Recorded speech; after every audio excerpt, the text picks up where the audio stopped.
Good afternoon, everyone.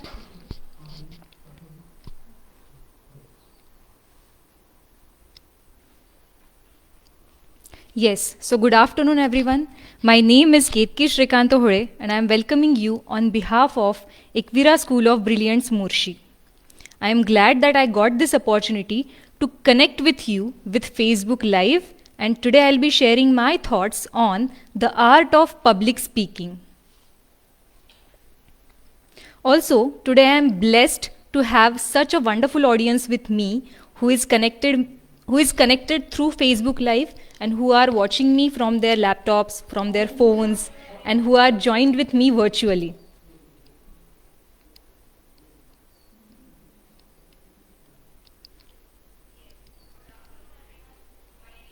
So speaking is itself an art. Speaking to anyone, speaking to someone is itself an art. And public speaking can be labeled as rarest of the rare art.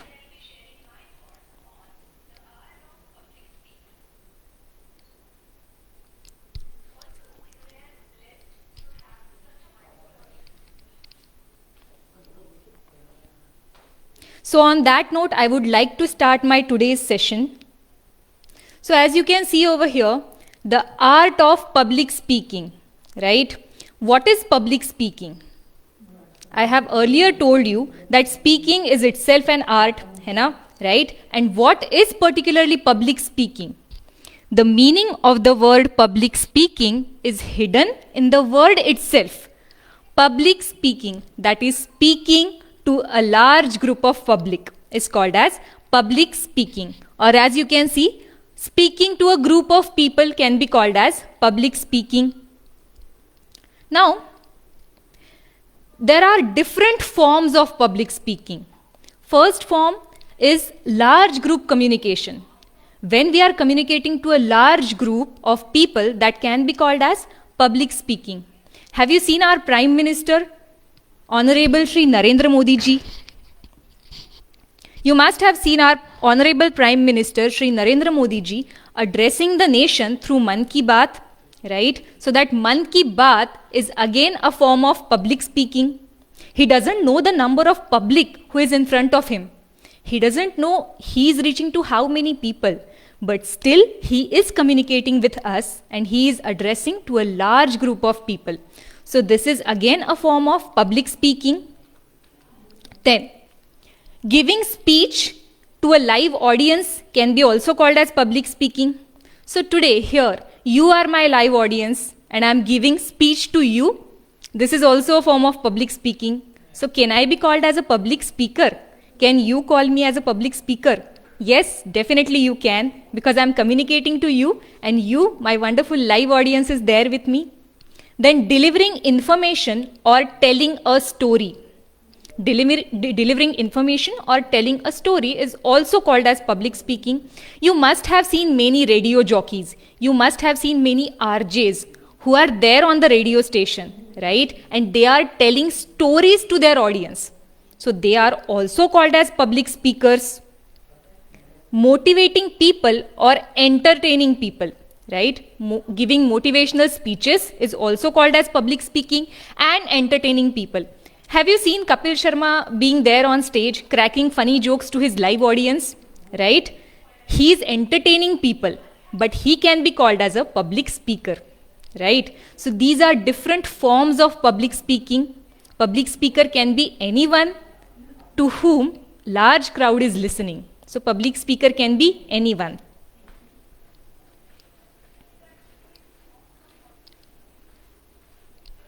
Okay, but today, why it is important for students? Why am I delivering this speech, or why am I telling you information?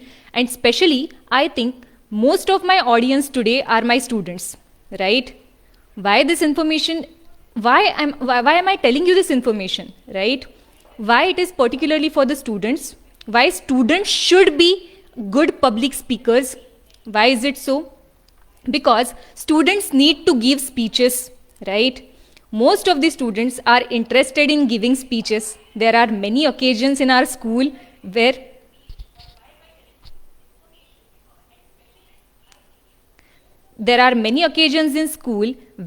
students are there on stage, they are giving speeches, they are delivering speeches.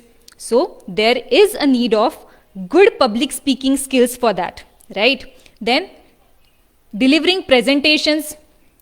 As you will grow up, as our students will grow up, they will need presentations in their studies, right? So our higher standard students, 8, 9, 10 standard students are already aware about giving presentations, delivering presentations. For each and every presentation, there will be some audience in front of you. You have to be a good public speaker for that, right? Then third is classroom activities. Have you seen there are group discussions in your classrooms?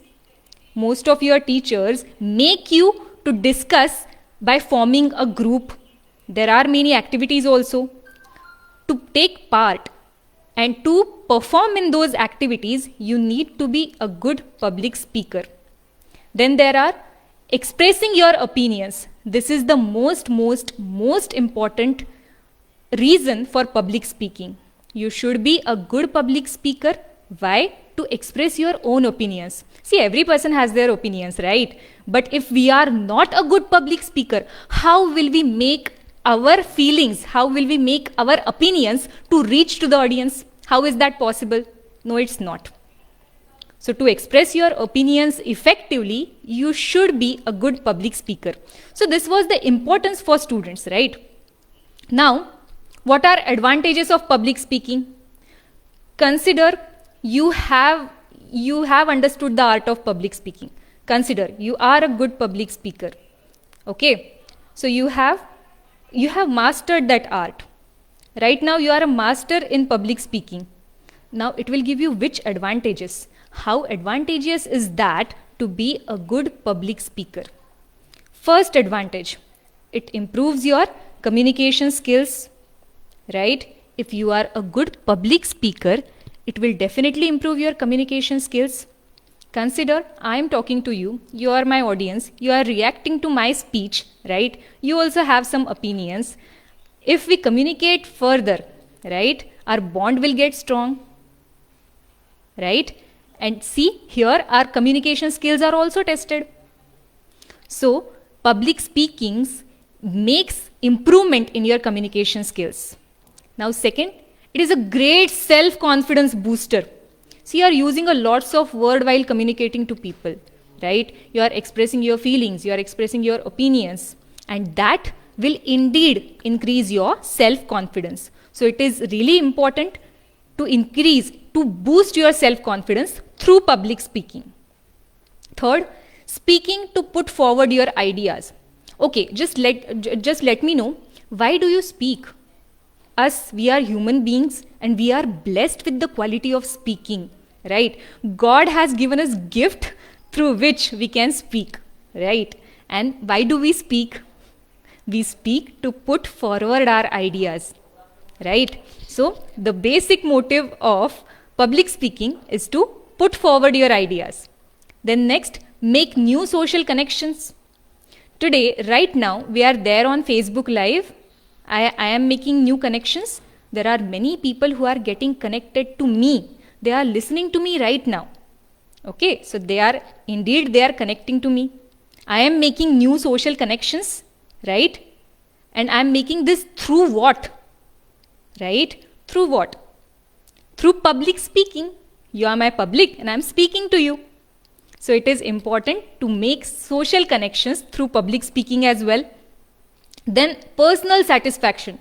Personal satisfaction can also be a great advantage of public speaking. Whenever you share your ideas to someone, whenever you share your thoughts to someone, right? It gives you personal satisfaction. It calms your mind as well, right? And the last important advantage of public speaking is to vanish your fears, right?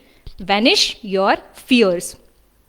Have you seen many people who are afraid of speaking publicly?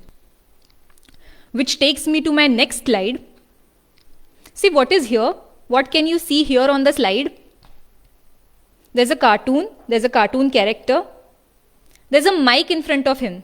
There's a microphone in front of him. And can you see his situation? He's afraid of that mic. He may not be able to speak further, right? So this fear of public speaking is called as glossophobia, right? So glossophobia is the fear of speaking to public. Okay, many people have this fear. According to a survey, 75% of the world population has glossophobia. 75% of the people in the whole world, they are afraid of speaking publicly. They cannot speak publicly. If I go to smaller statistics, every 4 people out of 10 people have glossophobia. Every 4 people, right? So, what are symptoms of glossophobia? Have you seen many people who are there on stage? They go on stage, but they start forgetting their lines. Their hands get shaky. They start sweating. Their heart rate increases. Heartbeat increases. These are all symptoms of glossophobia.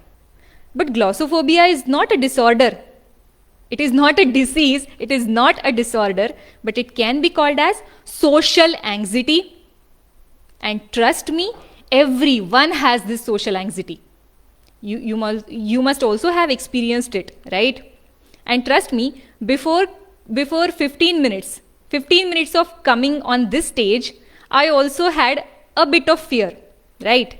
But that doesn't mean that I have glossophobia, right? The only way to overcome this fear is to face it.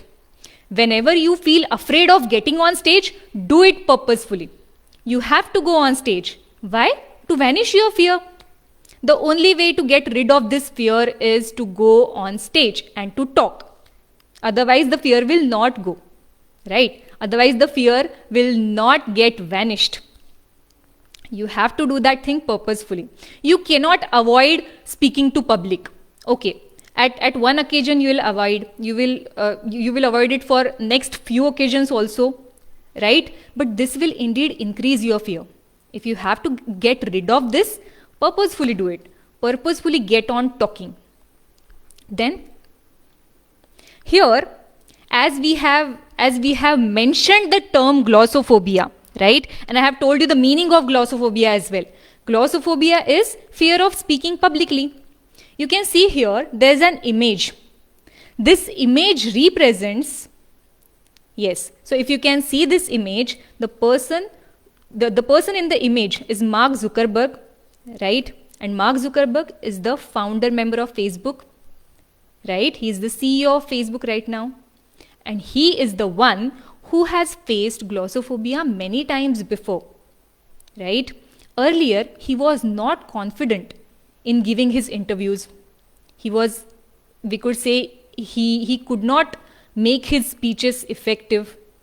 But as you have seen his transformation right now, he is considered as one of the greatest public speakers. People listen to his motivational speeches every time, right? So you can see Mark Zuckerberg. Okay, for your reference, I can give you one example. If you go on if you go on YouTube and you search two keywords, see two people, I have shown you images of two people in this presentation. First was our Prime Minister and second is Mark Zuckerberg. So if you go on YouTube and if you search these two names, you will see an interview. The interview was conducted by Mark Zuckerberg and the guest was our Prime Minister, Honorable Narendra Modi. Now, as you can see, there were two languages over here. Communication was done in two languages.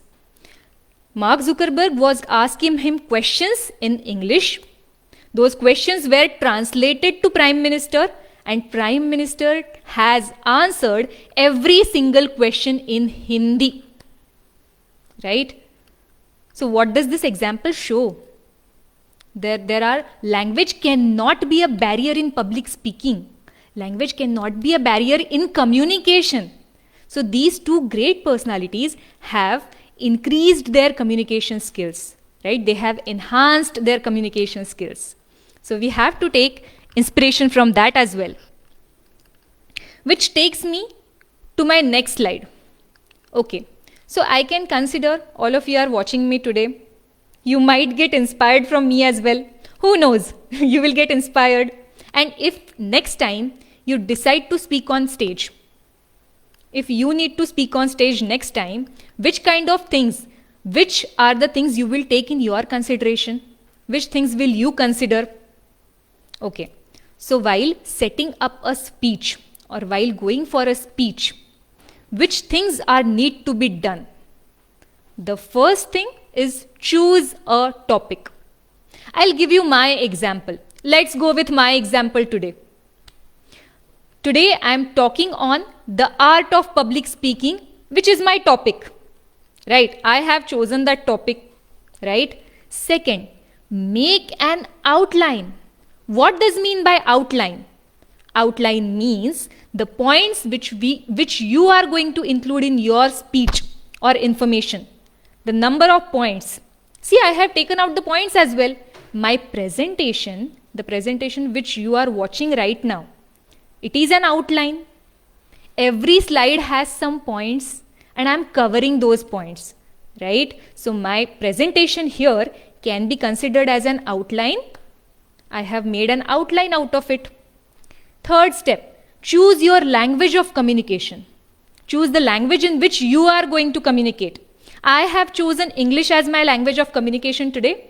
Yes, why? Because I was comfortable with it. I could have chosen Hindi and Marathi as well, right? You can choose either of them. And let me tell you one thing.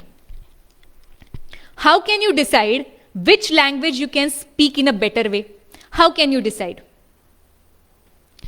According to a survey, you speak in a language well if you think in a language well, right? If you think in Marathi, right, in your head, if your thoughts are in Marathi language, then automatically you are a good public speaker in Marathi language. If you think in Hindi, if your thoughts are in Hindi, then you can speak Hindi very well. And if you think in English, then your English might be well, right? Your English might improve. So the language in which you think is very important. So again, I am not restricting you to a particular language. You can go with any language that you want. I already have told you that language can never be a barrier in communication, right? So choose the language of your communication. Choose the language in which you are comfortable in. Then next is collect your supporting materials. To speak, to make your presentation, to make your speech effectively, right? To influence your audience, you will need some kind of supporting material. So what is the supporting material in today's speech? In my session, what is supporting material? See, I have given you 2 examples. I have added 2 images as well, right? One was Mark Zuckerberg and the other was Prime Minister, right? And why have I chosen this particular image? Can you see here? He's there on stage. You can see stage and mic in front of him. He is addressing people. He's talking to a huge crowd. You can see some of people behind him also here, right? So he is there on stage. He is communicating with people, right? So these images I have added, right? Then I have added some survey results as well. These are called as supporting materials. These materials have supported me to put my facts right. And of course, to convince you with my point, right? So these are different supporting materials. You also have to collect different supporting materials which will help you to make your point more clear. Okay, and the last step is write your speech. Write your own speech. Make your own sentences. That is the only way to improve your language, to convincingly put forward your point as well. You have to write your own speeches. You cannot copy your speeches from someone, right? You cannot simply go on Google. Nowadays, Google has everything. If you just type script for a particular program, you will get ready script over there. But it is of no use. You have to write your own speech, because that will help you to make your points more clear. Then, going to the next slide. Okay, so consider you are well and good. I have told you that you have to write your own sentences. You have to write your own speech. But what will you write? How will you write? To write a speech, you will have to be in a particular tense. This tense word seems familiar to you, right? Because all the students in our school, you are compulsorily studying English, and these three tenses are there in English, right? So, to write your speech, you have to be in a particular tense. First tense that I'm going to explain is present tense. Consider if you have to explain your daily routine, okay? You have to explain your daily routine to someone, then you will use present tense. For example, let me tell you, I came to school today at 9 a.m. Right? I wake up every day at 5 a.m. I am telling you my daily routine, right? So I am using present tense for that. Okay. So if you have to tell something about past, right? If you have to tell something about past memories or your past experiences, then definitely you are going to use past tense. For example, I used to go to gym every day. Right? This is a past tense, used to. We went to Nagpur last year. Past tense. Can you understand which things I am telling you? I am telling my memories. I am telling my past experiences in that. And that is why I am using past tense, as you can see here. Okay, and the third tense is future tense. All of you are aware about it, right? There's nothing new in these tenses, right? So there's future tense. If you are about to tell your future plans to someone, if you need to explain your future plans to people, then obviously you are going to use future tense, okay? So I will start writing articles for a magazine, right? Then I will go to gym tomorrow. I'm telling you my future plan, right? I'm telling you plan for tomorrow. So have you understood? I'm telling you about future tense. And have you noticed one more important thing?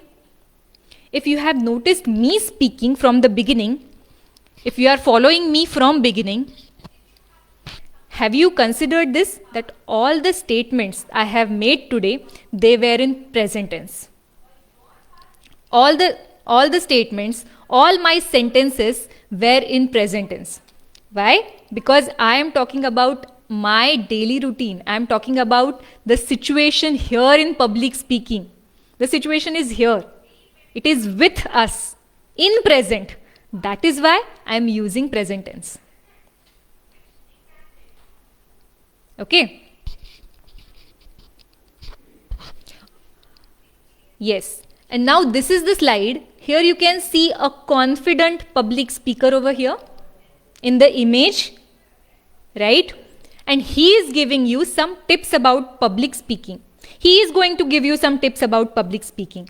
First important tip is use your posture, your facial expressions and eye contact for effective public communication.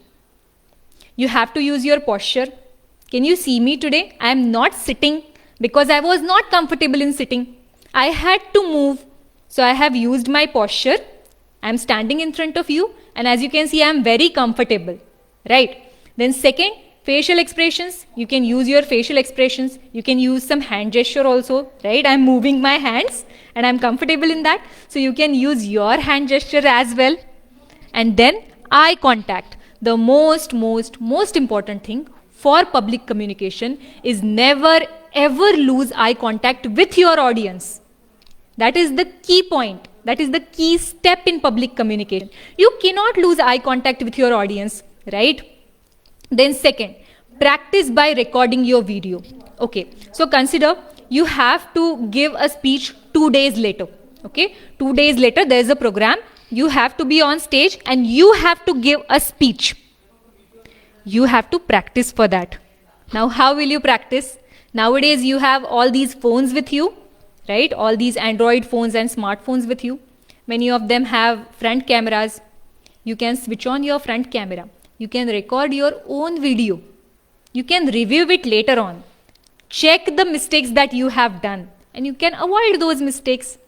So recording a video always works. If you have to go to an event and you have to give a speech over there, you have to talk to people, then you can definitely go for recording your video. That always helps, by the way. I'm telling you this from my personal experience. I have recorded many videos of me teaching. I have recorded many videos of me talking to other people as well. And if I see those videos today, I can take out many of the mistakes. And all of those have helped me to improve.